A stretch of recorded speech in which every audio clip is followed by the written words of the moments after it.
Shalom, hello and welcome to Sharon's Messianic Journey. Thank you so much for joining me today. This week's video revolves around the secret ingredient in today's brownies.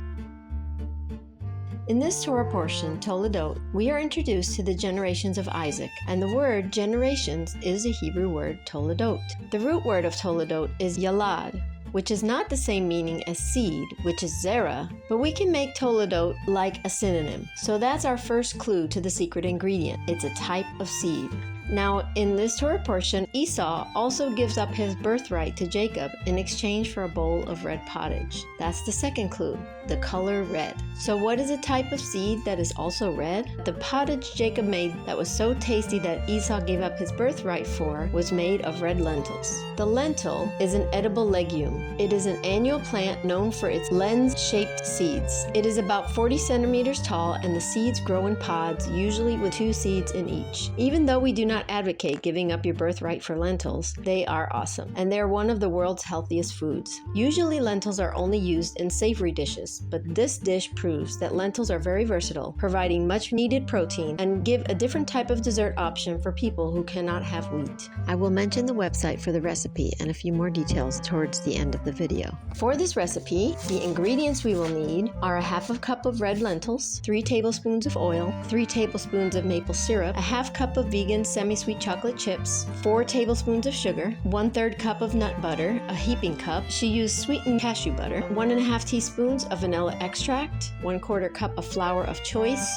I will be using almond flour, half a teaspoon of salt, a half a teaspoon of baking powder, and 1/4 cup of more vegan chocolate chips to top and mix in. You can also add 1 tablespoon of cocoa powder, but that is optional. The supplies we will need are an oven, a stove and or a burner, a saucepan.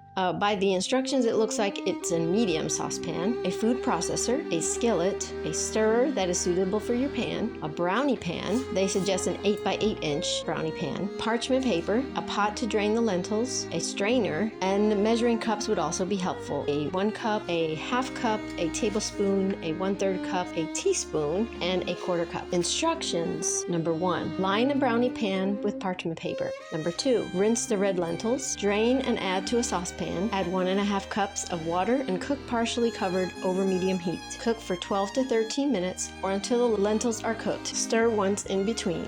Cool for a few minutes, then drain any excess water from the saucepan. There should hardly be any. Add to a food processor or blender. Number 3, heat the maple syrup and oil in a skillet over medium heat. When hot, add chocolate and sugar and mix. Take off the heat. Continue to mix until chocolate is melted and well combined.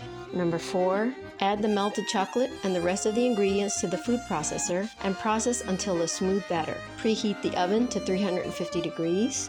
Number 5, pour into a prepared brownie pan. Sprinkle 2 tablespoons of chocolate chips on top and mix them in. Sprinkle more to top. Bake for 32 to 35 minutes. Bake them a bit longer for more set and crispier edges. Check with a toothpick from the center if too soft or wet. Number 6, cool for 15 minutes before slicing and serving. Refrigerate up to 4 days. Freeze for later. The brownie texture improves after refrigeration for a bit. It suggests all-purpose oat or gluten-free blend for gluten-free. To add a tablespoon of starch if using gluten-free flour and not a blend. For nut-free, you can use sunflower seed butter. You can also use cooked chickpeas instead of lentils. Add 1 flax egg when using chickpeas. Add spices such as cinnamon if you like, or fold in chopped walnuts in the batter for variation. Depending on the nut butter and the chocolate used, you might need to add more sugar or sweetener. Taste the batter and add in more and process, then pour into a brownie pan. You want to process or blend while the melted chocolate is still warm so that the batter is flowy and easy to pour out into the pan. Blending with a blender is also easier when ingredients are warm.